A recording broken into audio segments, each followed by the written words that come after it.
Oke, kita masuk ke materi berikutnya, yaitu tentang cahaya ya. Ya, jadi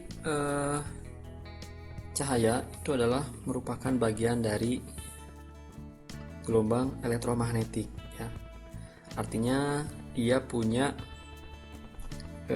sifat polarisasi ya, berosilasi, juga punya sifat propagasi ya.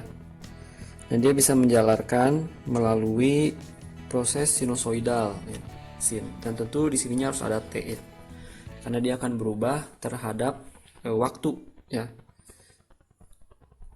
Nah, dia akan berubah terhadap waktu. Nah, maka dari itu, selain dari satuan waktu, kita juga memiliki satuan panjang gelombang ya. Dan ini diwakili oleh jumlah bilangan. Jadi kita harus ingat ya, ini adalah satu gelombang ya. Dan ini adalah satu perioda. Itu perioda gelombang. Nah, frekuensi adalah seperti ya.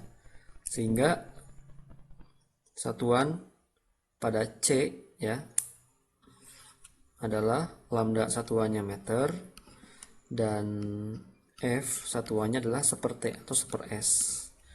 Maka satuan C pasti M per second ya. Nah, omega juga merupakan frekuensi angular atau setara dengan 2πf. Dan K adalah bilangan gelombang yang setara dengan 2π per lambda. Ini mungkin hanya mengingat dan sudah dibahas di elektromagnetik ya dan telekomunikasi. Nah, ini merupakan pola-pola cahaya pada serat optik ya. Jadi akibat pada serat optik yang memiliki medium dispersif juga atenuatif ya, atau memiliki redaman, sehingga pola redaman itu atau pola perputaran sinyal itu ada yang slow modus dan fast modus ya. Itu diakibatkan oleh adanya perbedaan dispersi dan impuritas atau ketidaksempurnaan pada kabel ya, atau imperfect. Nah, di sini memang banyak dibahas LMAX sebelum kita masuk ke hukum ya, hukum cahaya. Nah, di sini ada indeks bias ya, merupakan perbandingan antara mu dan etanol ya. Ini akan menghasilkan medium. Nah, di sini ada beberapa material yang memiliki estimasi indeks bias, seperti udara contohnya 1,000 sekian ya. Jadi udara tidak mutlak 1, kecuali kita menggunakan ruang vakum ya. Dan serat optik itu panjang gelombang, bukan panjang gelombang, indeks biasnya di sekitar 1,55. Nah, kalau indeks bias makin besar, artinya dia akan semakin padat ya, kurang lebih semakin padat. Jadi tumbang itu akan semakin sulit untuk menembus ya, atau melewati. Nah, di sini kita masuk ke hukum Snellius ya. Jadi di hukum Snellius itu ada cahaya datang ya, ada cahaya datang, maka akan terjadi dua hal. Pertama ada pantulan, yang kedua adalah diteruskan ya. Ini refleksi, ini transmisi gitu ya kira-kira. Nah, besaran daripada sudut datang ya dan sudut pantul itu setara ya. Nah, di sini ada sudut terus. Tuh. Nah, Snellius berkata bahwa sudut theta t ya terus berbanding sudut datang itu akan sama dengan indeks bias 1 dan indeks bias 2. Jadi ini merupakan contoh perbedaan indeks bias 1 dan 2 ya. Contohnya bisa kita temukan di kasus misalkan kalau di sini ada bejana ya transparan, di sini ada pensil misalkan ya, maka di sini akan terjadi pembiasan seolah-olah terputus ya padahal sebetulnya tidak terputus. Itu adalah pembiasan hukum Snellius. Oke,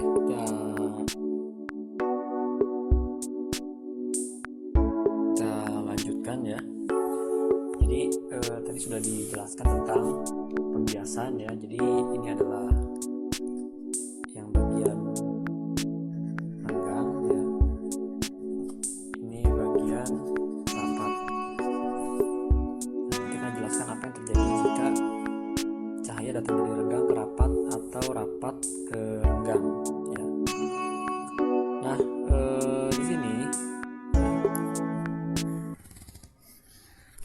Snellius sudah menemukan bahwa ada kesetaraan antara indeks bias 1 dan 2 terhadap sudut yang dibentuk, baik itu sudut datang ya.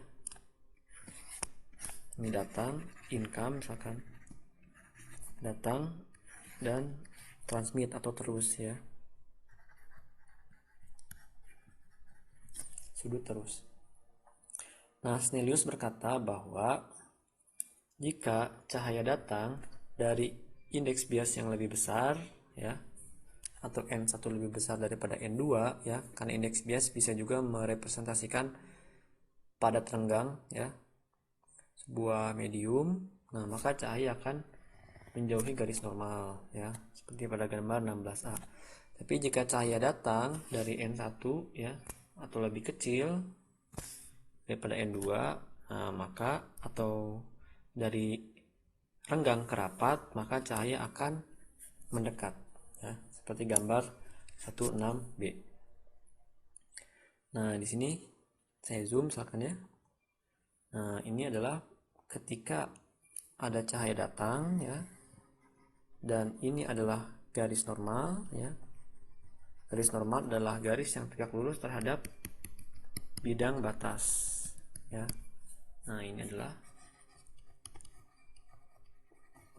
bidang batas. Dia garis normal selalu tegak lurus meskipun bidang batasnya diagonal misalkan ya. Nah, maka karena dia dari rapat ke renggang, maka dia menjauhi garis normal gitu ya, seolah-olah mendorong terus menjauhi garis normal. Nah, sebaliknya jika cahaya datang dari renggang ke rapat ya, maka dia akan mendekati garis normal. Jadi supaya mudah, ke lebih rapat maka mendekat ya. Mendekatnya selalu dengan garis normal. Sedangkan yang ini ke renggang maka menjauhi ya. Menjauhnya pasti menjauhi garis normal. Nah, sebetulnya apa tujuan kita mempelajari hukum Snellius ya? Tujuan akhirnya adalah agar kita bisa mengerti tentang TIR ya, total internal reflection. Nah, apa itu TIR? Bagaimana proses TIR terjadi? Nah, di sini sebetulnya sudah dijelaskan. Tapi akan saya jelaskan menggunakan gambar ilustrasi agar lebih mudah ketika menjelaskan TIR. Ya, kita masuk ke TIR atau total internal reflection. Jadi seumpama di sini ada cahaya datang ya, dia dari medium rapat ke renggang, maka dia akan menjauhi garis normal. Jadi yang ini adalah sudut datang ya, sudut terusnya adalah yang ini. Jangan lupa ya, selalu terhadap garis normal, bukan bidang batas ya. Jadi sudutnya selalu terhadap garis normal. Itu kira-kira. Nah, dia akan menjauhi ya. Nah, sekarang bayangkan jika ini kita geser ya. Cahaya datang ini sudutnya kita geser. Jadi sudut datangnya lebih lebar ya. Lebih besar sudutnya dibandingkan yang A ya. Nah, maka yang terjadi dia akan semakin menjauh sudut terusnya gitu kan.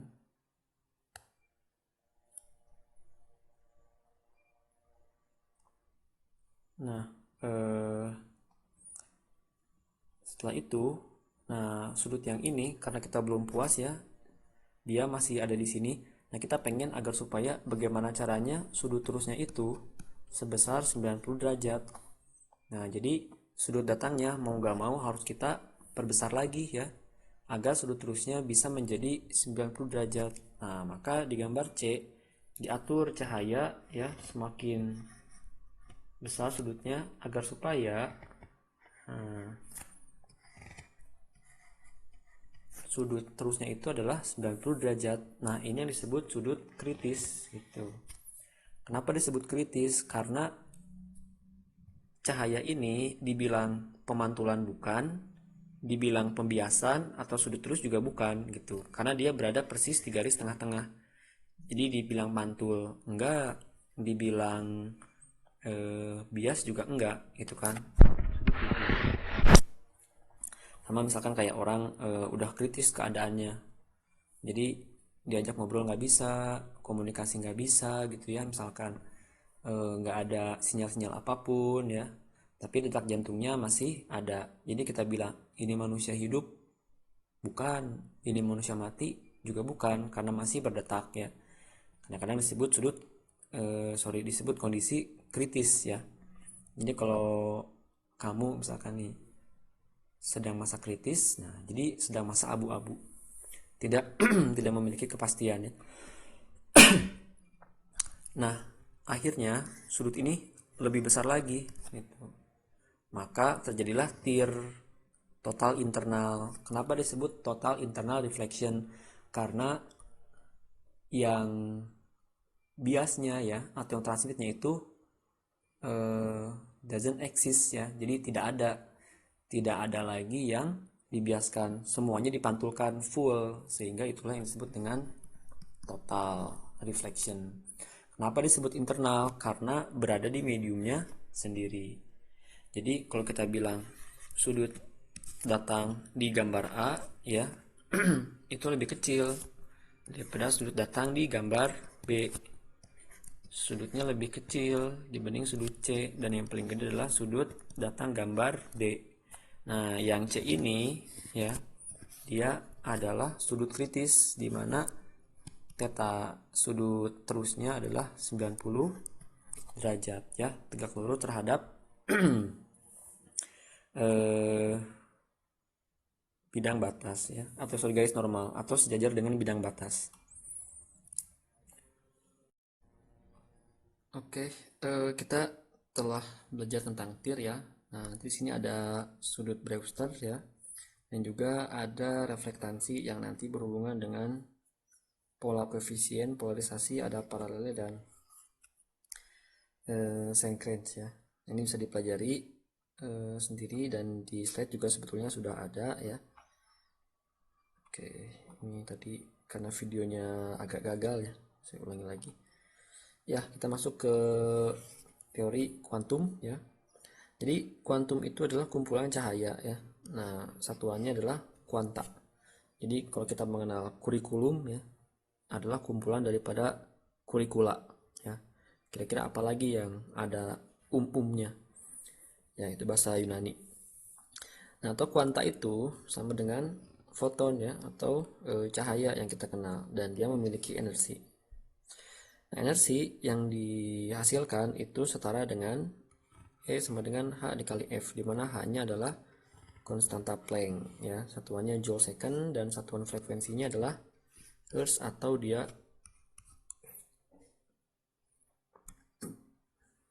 seperti ya atau seper S. Sehingga jika kita kalikan, maka ini dicoret, ini dicoret. Nah, di rumus ya, bahwa C ya di subbab sebelumnya adalah lambda dikali F ya, sehingga F itu akan setara dengan C per lambda. Nah, sekarang C dan H merupakan sebuah konstanta, sehingga nilainya selalu tetap dan bisa didekati dengan 1,24. Nah, kalau mau mencoba sendiri dapat dari mana 1,24, boleh ya. Tinggal H dikalikan dengan C. Nah, panjang gelombangnya satuannya harus menggunakan mikrometer. Dan ini dikonversi menjadi satuan EV ya. Ini merupakan satuan energi. Jadi bukan satuan volt, satuan energi. Nah, berapa kira-kira 1 EV itu berapa joule ya? Nah, ini harus coba dicari tahu. Itu ya. Nah, ini misalkan contoh soal ya. Jadi misalkan ada panjang gelombang 1500 nanometer ya.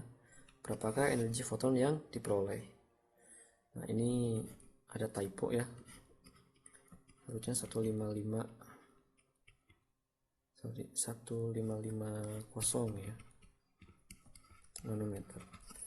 Nah, ini kita konversi dikalikan 1/1000 sehingga nilainya adalah 1,55 mikrometer ya. Nah, ini setara dengan 0,8 EV. Nah, berapa joule? Nah, di sini dituliskan bahwa 1 EV itu setara dengan 1 kali 1,6 dikali 10 pangkat min 19 ya. Nah, apa yang terjadi jika panjang gelombangnya kita ubah semakin pendek ya atau semakin kecil? Dari awalnya 1,55 menjadi 0,65. Maka energi fotonnya adalah 1,91 EV. Jadi bisa kita simpulkan bahwa semakin pendek panjang gelombang, maka semakin besar energi foton yang diperoleh ya. Nah, tadi foton tadi adalah kuanta ya, dimana nanti energi adalah kelipatan ya dari sebuah atau dari banyak ya foton-foton. Nah, sehingga n itu bilangan bulat positif. Jadi nggak ada berapa jumlah fotonnya 10,5 gitu. Nah, nggak ada ya jumlah foton mirip dengan jumlah orang, dia adalah diskrit ya, angka-angka integer, angka-angka bilangan, bukan bilangan desimal.